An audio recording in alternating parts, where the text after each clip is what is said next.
Hi everyone, welcome to the Rooted Sports Psychology Show. I'm your host, Georgia Miller, giving athletes and performers simple tools and game-changing perspectives to help elevate their performance. Thanks for tuning in.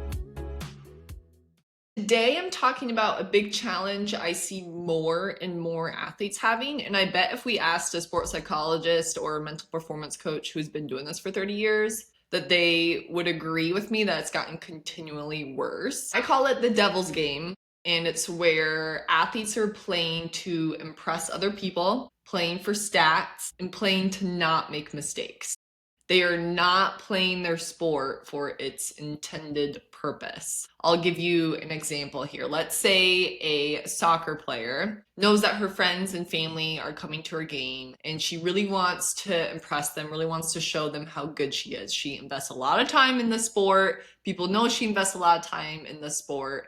And so, yeah, she wants to look good in front of them, right? The game looks like soccer. Whistles are blown, teams are lined up, the ball is in play, but she's not playing soccer to compete and win. She's playing for other people's opinion, which is a completely different game.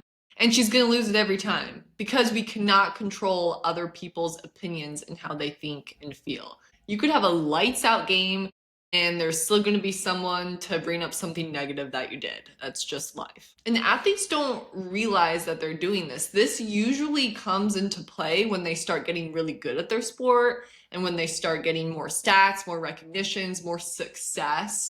They're receiving more praise coming in. They're getting lost in all of those rewards and outcomes. You start playing for those things, stats and opinions, versus just playing for the intended purpose just to compete and win. When you're a kid, you don't start playing baseball to impress other people or get a high batting average. Those things don't come into play till years down the road. At least they shouldn't. I've definitely had to tell some dads to cool it with the batting average. We don't need to be talking about stats when they're 10 years old. That's a whole nother conversation though. As you get older, that's when it's really easy to start getting lost in all those outcomes, get lost in the devil's game.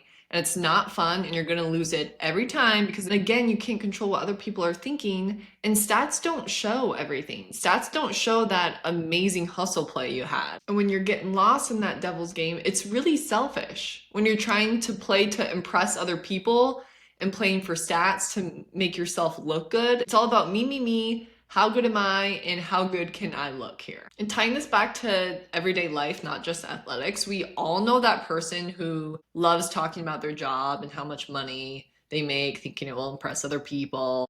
It never does. What really impresses other people is when they find out that maybe you're a millionaire years down the road and they're like, I had no idea.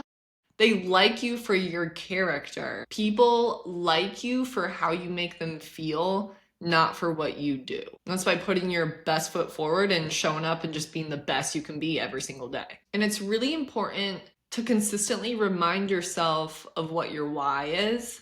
Usually the response I receive is because I love it and it's so much fun. And that's great. That's long lasting. If you're consistently reminding yourself of your why, it's going to be a lot harder to get lost in, oh, I want to impress this person, or I want to make sure I get 10 points every single game. Now, if you respond with something like, my why is to not disappoint my parents, that's not long lasting. And that's certainly not going to get you up at 5 a.m. super motivated to go to your workouts that day. Play your sport, play to win, play to compete. The opinions and the stats will always follow when you do that.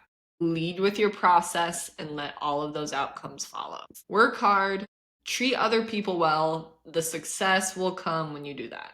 Don't get lost in the devil's game and trying to impress other people. Thanks for tuning in for this week's episode, you all. Please feel free to reach out to my email, georgia@rootedsportspsychcoach.com, and check out my website to learn more information. See you next week.